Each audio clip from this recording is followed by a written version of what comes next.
You are listening to Crosscheck Substance Abuse Radio, hosted by two-time Stanley Cup winner and hockey legend Kevin Stevens. Through hard-hitting discussion, personal testimonies, and cutting-edge resources to help battle the disease, Crosscheck is dedicated to ending the stigma and shame behind addiction and bringing forth the hope and support for those suffering from addiction to power forward and overcome it. Let's join Kevin Stevens and his team now on Crosscheck Substance Abuse Radio. Hello, this is Kevin Stevens of Crosscheck Radio. Welcome, guys, to the show. We have another great show.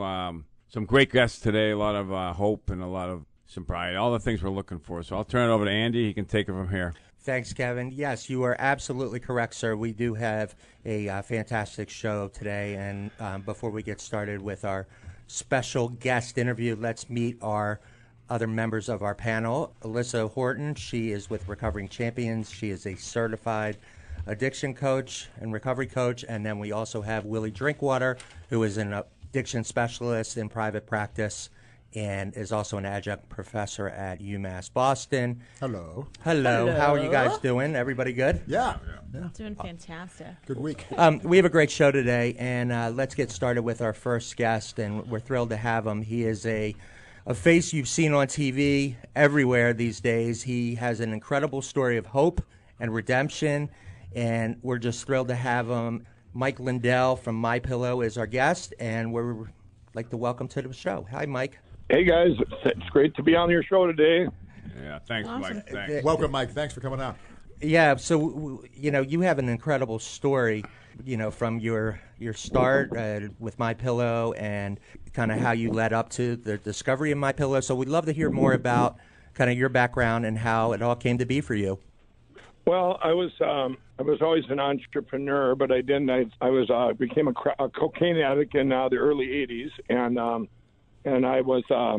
ended up got married, had 4 kids. We were married 20 years, but we in between we had bought local bars. We had a bar that for 13 years, not a good place for an addict, and. But I was I just thought that was my normal. It was, I had been through treatment and stuff in the 80s for DWIs and stuff. And being in the bar business, everybody was either drinking or on cocaine. It was pretty common then. But then that all switched to crack and the crack cocaine in the early 2000s. And I ended up selling the bar. I couldn't function like I was before. Things just finally started catching up. In 2003, I sold them. In 2004, I got a dream for a pillow. God gave me a dream for this pillow that today is MyPillow. And I put I didn't have any money then, and I put all my energies. Well, I did have a little money from the sale of the bar, and I put everything into. I had this dream of the MyPillow name first, and I wrote it all over the house. And my daughters came upstairs. She goes, "What are you doing?" It's like 2 a.m. She goes, "So I'm going to invent this pillow. It's going to be amazing. It's going to be called MyPillow." And she looks at me. She grabbed her glass of water. And she goes, "That's really random, Dad." And went back down. Typical kid. But then they asked their mother, "When's he going to get over this pillow thing?" And she says, "Oh, it'll be soon. It's just a phase." And well, I kept on it every day, trying different things in a pillow foam and tearing foam and putting all these different things in a pillow. And then once I had the right thing that I invented, I had these other guys helping me. These engineers. I said, "Here's what I need," we finally came up with the right thing, but there was no machine that made the cuts I needed. And anyway, it was quite a process. It took about a little over a year and a half. And I finally had this pillow, but I was completely broke. And I went into some box stores. I said, "I have the best pillow ever made. Right. How many would you like?" And they're going, I had so much passion. They're going, "You need to leave."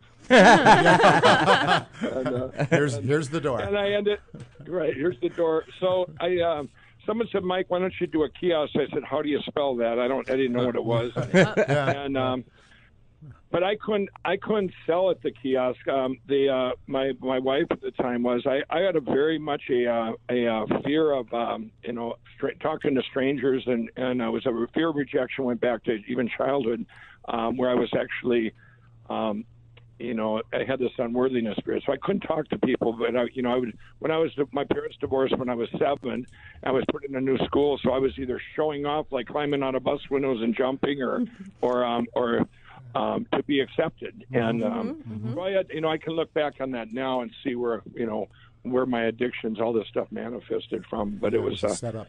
It goes back to childhood. And anyway, so I got the pillow invented, and we had all this adversity. I did finally say, there was a break I got where I could do a home and garden show. I met this guy had bought a pillow from that kiosk. The one day that I had happened to be there, and he says, "You have a business card?" I said, "No, I'm all out." And I wrote it on a piece of paper and my phone number. And unbelievable. Gave it to him. Yeah, but did you have a business card, or were you just? No, I didn't have a business card. I didn't know it. Yeah. And I said, "Oh, I'm all out." And but he called me. What were the odds of that day? I mean, the only day I was there, and the only day. Then he called me in January when there was, the kiosk was a complete, basically failure. It cost us. I had to borrow money from an ex-bookie to buy. To have the money to do the kiosk, and that was that. This is amazing. That's awesome. Yeah, it is. And that bookie, he said he'd always borrow me money if I quit betting sports betting. So that was he did like an intervention on sports betting. Is this the same guy? Is this the same guy who wanted you to get more sleep? No, that's coming up. Oh, okay. that was awesome. That was for my gambling addiction. Okay. Sports betting. I had mafia to my door, back in the day all the time for collecting money. So anyway, I did this. This guy called me up and said, "Are you the guy who invented this pillow? This pillow changed my life." And I said, "Yeah." He said, "Well, I run the Minneapolis Home and Garden Show. Would you like a spot in there?" And I went in there, and an interesting thing happened. With a table in front of me, I set up the booth, and I was able to talk to people then because I had an agenda without being on drugs behind that table. If I went out from behind that table and went out to smoke a cigarette or whatever, I was addicted to that back then too. I couldn't talk to smokers. I couldn't talk to people. I would avoid people. But you get me behind that table, and I could talk their ear up about this pillow, especially when people started coming back into the show going, "Wow, I slept on this last night. It's amazing." And I was just feeding off that. My passion has always been to help people. Right. Well, then I got in shows, and I did shows for 7 years then, or 6 years. But in the meantime, I had all this adversity I faced with my own, a lot of it my own, with my crack addiction, but a lot of people betrayal, people taking the company. It got down, or taking my pillow. It wasn't much of a company then, but we were actually labeling the pillows in our living room. And I remember in the spring of 2007. Now my wife and I have been married 20 years by then. And she was saying, we need to get an automatic labeler, and it was just like we're trying to ignore that everything was crumbling. We were losing our house, we were losing everything, and I said, what do we need a labeler for? And it's just these guys are taking this on in 5 days or whatever. Well, we ended up. She left. She couldn't take it anymore, so we were divorced within a month. Of 20 years. So there was a lot of things came crashing down, and then in 2008. In the spring of 2008, I'd been up 14 days. We lost the house, all this stuff. I was living in another place, and I was downtown Minneapolis, the worst part of Minneapolis, and staying down there. I think I probably had a warrant out for something I didn't do at that time. Naturally, it was. And they, Kev says it. And anyway, I came out of the room, and these three dealers were there, three of the biggest dealers. They said, "So what are you guys doing? You know each other?" And they go, "Well, we know of each other." And then one guy says, Mike's been up for 14 days. I want everybody to cut, you're going to get cut off here. And I go, "What is this, like an intervention?" They go, and they all like, well, "Yeah, we're cutting you off." And, what a blessing, right? I've literally never met any drug dealer. That would shut you off. Well, here's what happened. They two of them left, and they said, "You're never getting." My book writer was just here the other day, and he was questioning one of the drug dealers. He's a born-again Christian now. He works for me, and he told me the story. He says, "Yeah." He says, "How did you cut him off in the streets?" He says, "Well, we went down there and told him that if you see some white guy with a mustache," he says, don't tell him anything." So you were a marked man at that point. Oh, that's funny. Yeah. So anyway, the one guy went to sleep. It was 2 a.m. I headed down to the streets, and I couldn't buy a crack anywhere. I went out, blocks out in the middle of the night, and nobody would sell me. And so I came back in there, and he's standing there waiting for me, and he goes, "What? How'd that work out for you?" And I was so upset. And he goes, He goes, you made a promise, because I would always tell them guys, he goes, you made a promise to us that this pillow is just a platform for some huge thing that God's got for you, that you're going to, in the future, you're going to tell it, you're going to have God evangelizing to people, you're going to come back and help us in the inner city, and you're going to help us all here. We're not going to let you die on us. And he goes, give me your phone, and he took a picture when I was up 14 days. And it's interesting now because I'm going back and fulfilling that prophecy that I did back, told him back then. Wow. But anyway, I didn't quit then. It was the following December. A lot of bad things happened in 2008 still, but that planted some seeds there that these drug dealers did this intervention on me. And then in December, I can't get over That's just the most I just amazing can't get over thing. that. It is. It's an amazing. That is a. well, just like the gambler, just like the book, he did it with gambling. Yeah. I'm going, okay, boy, I must be pretty bad. You guys are doing interventions. And, I would say so. I haven't heard that story before. Yeah. You're making us look bad. You're blessed. You're incredibly blessed. Yeah, but yes, absolutely, God carried me through all that. But now in December of that year of 2008, my friend came to me and he goes, and he had been 3 years. He was my equal. We had both started doing. I grew up with him. We both started doing cocaine at the same time. We had switched to crack at the same time, same age. He came to me and he says, and out of the blue, he had been clean for 3 years, and he says, the Lord led me out here, Mike. What's up? And I hadn't seen him in a year, and I go, Dick. I said, what's going on? And he told me, he found Jesus 3 years prior. I said, well, what? He could answer questions no one else could have. And I said, is it boring? I had all these questions for him because he, that no one else could answer because he was close to my equal, which is what my new recovery network I'm setting up is going to do. It's going to match, but I can tell you about that in a bit. Yeah. But anyway, a month later, I quit. I waited a month later, and at that point on January 16, 2009, I prayed. I said, I want to wake up in the morning and never have the desire again for these drugs, and then I'll do this platform thing because God had kept telling me. I kept hearing that this is a platform for this big, I'd get this in dreams and all this, and I knew if I went one more day, that calling would be gone. And I did wake up the next day, and the desires were gone. And then a couple of months later, I actually went into a outpatient thing by our church where they. It was different than any other treatment center I've been in. It actually went back to your childhood and found out why you were addicted in the first place, or what these traumas, or what even just dysfunction, but getting there, and then it gets up to. At that point, I'm trying to get everything was gone in my company. Guys had taken it. They had worked for me. It was just home shows and fairs, but I get them all back. And then in 2011, I said, well, why don't we I told my friends and family, let's make an infomercial. If no one will take MyPillow, I have a dream. It's going to be the biggest infomercial in the world, and we'll have a real audience. And just a friend of mine, the night before I went on, there was a producer there, and he had the first time he had met me, we were doing our reads, and he texted the other guy, said, this guy's the worst guy I've ever seen. He's never going to be on TV.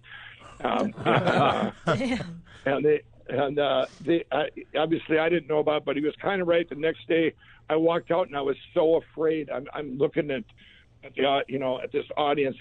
I read one line. It took 9 takes. So finally we brought that table out again that I could talk about. Once you're behind the table, wow. And we took away the teleprompter, and just like I did it at the shows, and it aired October 7th, 2011 at 3 in the morning. I was living in my sister's basement, and we had 5 employees, and 40 days later, we had 500 employees. Wow. It was just incredible. They go, Mike, you need to be CEO. I go, don't they just steal money? Why do I want to do that? I didn't know what a CEO. We need an HR department. I go, that sounds horrible. So tell us about the foundation that you're starting. Yeah. Well, what I did, in my company, I run it kind of like a ministry. The story doesn't narrow. It gets up to 2014. We were within 2 days of growing under, and then it goes. I met this gal, and anyway, she had this relationship with Jesus that I didn't have, and I'm going, even though I believed in God, and that's quite a story. And it gets up to February 18th of 2017, where I got the same thing she had, where Jesus showed up. I went to this retreat thing as Operation Restored Warriors for veterans, actually, and I got that relationship. So now I can have the same passion for Jesus that I did for a pillow. So now I've got this evangelistic calling. But with the foundation, what I'm going to be doing is imagine every need. It's a vetted need, and 100% of the money goes to whatever that is, and you get to hear back a difference you made in their life. There's no overhead. That's all paid over here. But more importantly, even more importantly than that is what I'm actually got the guys in the other room as we speak. I'm setting up part of that foundation. It's Lindell Recovery Network, and what that's going to have is we all have stories of people dying out there with like the opiate epidemic and all these things. I want hundreds of thousands of stories of hope where they have made it through. And now imagine if you're a 22-year-old opiate addict. And you can't relate to a 56-year-old meth addict, okay? Well, the closest, just like my friend back in the day, the closest you get a match. So now he punches in his age, he punches in what his main addiction was. All these stories, just like him, come down, but they have made it through. That's his hope. Okay? That's awesome. That's really cool. Yeah, that's really cool. Yeah, we like this. And you have a 23-year-old, or you can look up 24-year-old. You can switch drugs if you're dually addicted or whatever. And now I'm going to have on the right all the centers that I have vetted, which I've been doing all summer. Every center that I have vetted, whether it's your Teen Challenge, Union Gospel, Salvation Army, all the faith-based that I know work, and all these over here. And now I'm going to be on this website, basically being a tour guide for the addict and going, hey, you guys, I've vetted this. This works. Go over here. Get help here. And then, you know what? When you come out of there, I'm going to be here for you, part of this network. I have mentors. I have paid mentors coming out the other side of these. I'm going to add this paid mentors. It's going to be the biggest employer in the country. It's a really, really humanistic approach. That's awesome. Yeah, it is Absolutely. awesome. When you mentor people, it also helps the mentor. Absolutely. Oh, absolutely. Yeah. And these guys, and their passion is to help addicts. That's the way we beat this thing. And it's just going to go, where you got, addicts helping addicts, or, people that were addicts and getting them through it, getting them the right help, and then mentoring after that. Not, because not everybody, as you guys know, you come out of treatment, like when I did back in the day in the 80s when it was just to get my life back and stuff. Well, if you come out and you have more shame than you went in with, if they're going, well, you spent this much money and you hurt your parents, look what you did to your kids. Think how much money you have if you weren't addicted. Blah blah blah blah. You come out out of that center, you're going, wow, now I feel really bad about myself, and I don't even have my drugs to mask it. Right. And you're going, And not everybody, what I tell addicts all the time, you come out of any treatment, I don't care what it is, you're not going to have trust with people. That trust is earned again. I mean, you can't, a lot of addicts still come out and go, woo, trust. No one's throwing a parade. Hallelujah. Yeah, I mean, the easiest part of the whole and the easiest part of the whole thing is the physical detox. I mean, that's the easy part. Then how do I change the thinking and make the connections again? Exactly. Yeah. Right. And who trusted? I tell people all the time, who trusted me first? The drug dealers. Yeah. Oh yeah. Where can people? So first of all, we'd love to try to help you any way we can with the foundation here. Both Alyssa and Willie work with a ton of people in the recovery community, and that would be awesome. We would love to help any way we can. I have a MyPillow. I absolutely love it. My wife got it for me for Christmas, and it's Christmas. It's fantastic. And is that like anonymous? Yeah, anonymous. It's fantastic. And where can people find more information about the website and the foundation? It's just the foundation. We've got organically, I've got it up there now, but it's going to be in September where you can go to LindellFoundation.com right now or .org, but it's not set up for any donation stuff yet. It's basically saying this is what's coming. The Lindell Recovery Network, that's going to be, hopefully I get everything launched this fall. I have a book coming out called What Are the Odds from Crack Addict to CEO, and I know that's going to sell 30 million copies in the first 6 months. I'm self-publishing, and all the money, the proceeds I'm putting into this recovery network and into the foundation because overhead's all paid by me, and that'll get other people want to get on board, but I won't take their money right now for the overhead because I want to show what can be done. I want to self-sustain basically. Yeah. Once you start getting to outside money, then they want to do it their way. But I know what works for the, I know it's going to work. But yeah, so you can always just Google. You can either Google my name and we have michaeljlindell.com too, where all my info, the stuff that's coming, and it's going to be coming real fast, and I just think it's going to be amazing to where you're taking, and especially with the addict, taking the addict and getting him closer where he sees hope in his own age group and his own drug. And then also the foundation, which we're going to basically what I'm going to be is a trusted conduit for taking private sector money. People want to give, they just don't know where to give. People want to help, they don't know where to help. Foundations have been ruined. They've been, how much of the money really goes to the need? What, 10 cents on a dollar? Right. How much do their right. CEOs? Exactly. How much do their CEOs make? How much do their, are those kids really real in the Very pictures? true. Everybody have the same kids, And I'm going to put trust back into giving, and maybe I'll have to have an addiction center for people that give too much. God, I just kept giving. This is amazing. It's amazing. But to know that 100% of your money would go to whatever the need. And I'm not the one. There's the needs that are getting put up. They're all vetted that they're real, and these and they know that you get the story of the person or whatever the need is. And then, so I'll imagine all these squares, and you can specifically go on there. Maybe you like to give to women that have need over here, or a homeless shelter, or a homeless person here. That's awesome. Whatever that is, you're able to. People, first of all, people like giving in their own backyard, and then they also would like to be specific to a cause. If you got let's say it's Salvation Army, well, give to the Salvation Army. No, how about if there's a cause within the Salvation Army? Or within whatever it is, Right. Yeah. So this That's homeless awesome. shelter for this specific thing. So you can be a little more specific in your giving, so you feel you made a difference. And you're using your platform to do this, which is Absolutely, which is amazing. The platform that God gave me was this notoriety. They just did a thing the other day. Here I've been on TV 2.5 million times now. Wow. And that's they did. And so to be able to. And I just did a speaking, and it was a Evangelist Pulse event at U.S. Bank Stadium where the Super Bowl was in May. And I told my story there. These were almost all millennials, and then I told my story, and then I prayed for them. I led them all in prayer for about a minute. You can actually see that on my website, the MyPillow.com. If you go to you can see that, or the MichaelJLindell.com, that prayer. But the fruit of that, or they came to fruition. I was at an amusement park here in Minnesota with my granddaughter and my niece and nephew, and all these millennials that were at that came up and go, "Wow, your story had changed our, prayer." Where you see that it's make that hope, and give them hope. People need hope nowadays, and that is. Everybody knows people that are dying and everything else, but we've got to get the hope out there and take the shame out of addiction. Absolutely. That it's okay that you tell about your story, that you've made it through.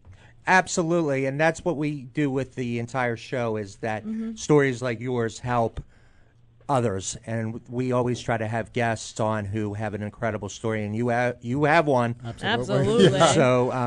So thank you so much for coming on the show today. I just had a final thought, Mike. I was thinking, would it be possible to come up with like a concept of like having an anniversary pillow? For 1 year sobriety, 2 years sobriety, and actually. Oh, that's a great idea. I think that'd be kind of cool. Anniversary pillow. Absolutely. Yeah. So I when you lay down personally- your head at night, that's the last thing you see is your recovery. I celebrated that. Yeah, celebrate it. I like it. And then it can also be your prayer pillow. Yeah. There you Yeah, go. there you go. There you Yeah. go. Yeah. There Why you go. not? And it's just an extension of your platform. Yep. That'd be cool. Yeah, absolutely. Well, thank you. All right, guys. Well, thank you for having me on. Sometimes I talk too much. I didn't get too much. Fascinating. No, That was no, great. It was fascinating. great. It's a Absolutely. true. I went from this shy guy that wouldn't talk at all to a guy now they get me on camera, and I'm going, okay. Well, thank you again, and hopefully we can have you back at sometime in the future. Anytime, you guys. Thanks a lot. Thanks, Mike. Awesome. Mike Thank Lindell, you. MyPillow. Thank you.